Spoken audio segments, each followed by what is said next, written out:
Got a good one for you in this video. We have a good one for you in this video. It plays right along into your greed.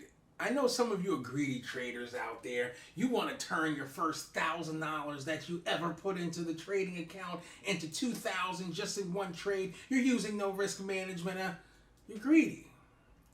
But this is going to play into your greed, kind of in a good way. Get right back to you right after this intro.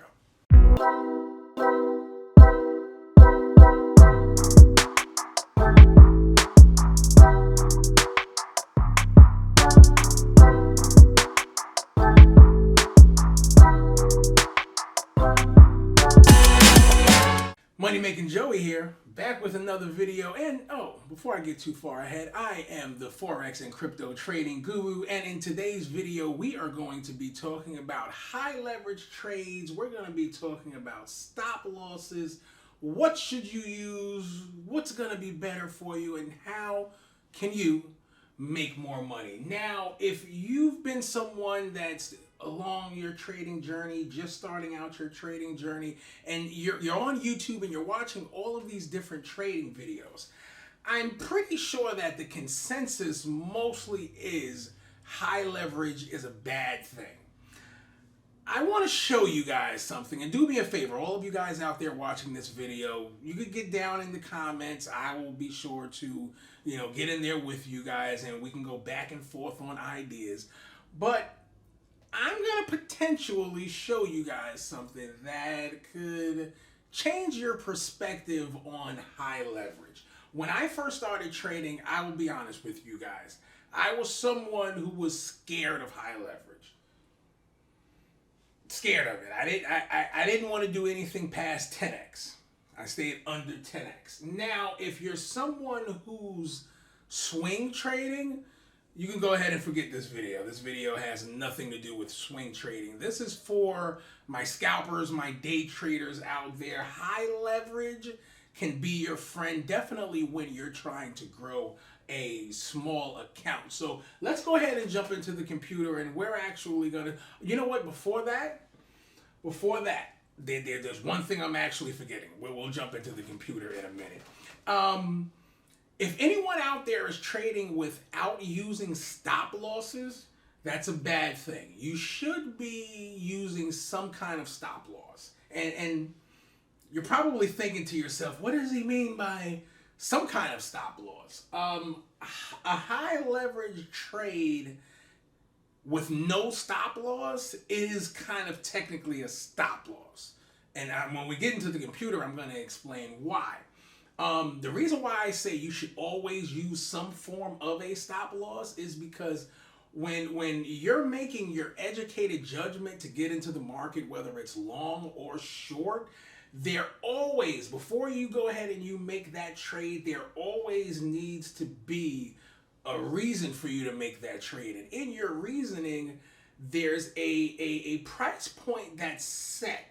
It has to be set that if the market goes to this price point, I was probably wrong and I'm going to cut my losses here. The worst thing that you could do is not have a designated point when you get into a trade that, okay, if it does this and goes here, I'm going to cut my losses and not let it run and hope that it turns around. I'm going to cut my losses here, evaluate the market, and see what my next execution in the market is going to be. That's going to be so very crucial. So trading without that, you're just setting yourself up for failure. Sometimes, and it really depends on what market you're trading. If you're trading crypto, this could be more so than someone that's just trading Forex or stocks.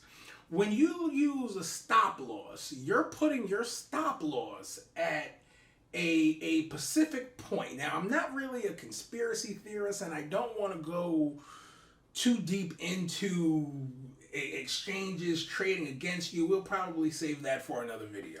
What I actually want to get into with you guys is when you set a stop loss, it could be very well possible that other institutional big money traders out there, and I'm sure you guys have heard this before, can trade against you Some people might even tell you TA doesn't work due to the fact that you have to think that big money knows what retail traders are probably thinking. So if they want to play a game to take out your stop loss, that would actually be quite easy in hindsight.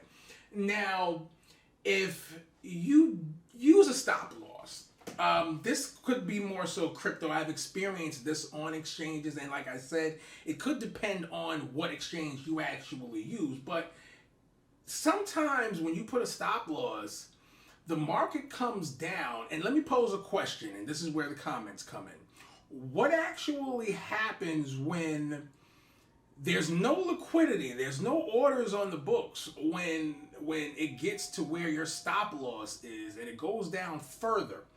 The exchange could take more money out of your trade than what you were quote unquote willing to lose, as opposed now when you take a high leverage trade.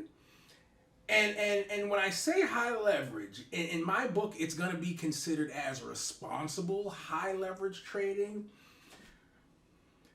Whatever that number was that came in my head off of me looking at the chart, and I'm not going to put a stop loss there. As opposed to putting a stop loss there, I am going to create a leverage trade with exactly enough leverage where my liquidation point, instead of my stop loss point, it's my liquidation point, is going to be right where my stop loss would have been. So instead of triggering a stop loss and closing the trade, we would be triggering a liquidation event, which, keep in mind, for all you newbies out there, is only a liquidation of the amount of money that's in the trade, not a liquidation, of the whole account. So if it's a $50 trade, let's say 1% of my account, that's all I'll actually lose.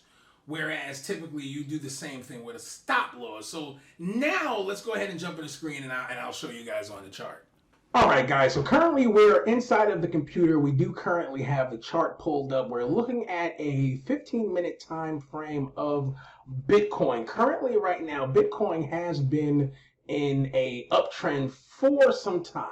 Now, you guys know I don't like to do too small of time frames, so for day trading scalping purposes, we would be using the 15-minute.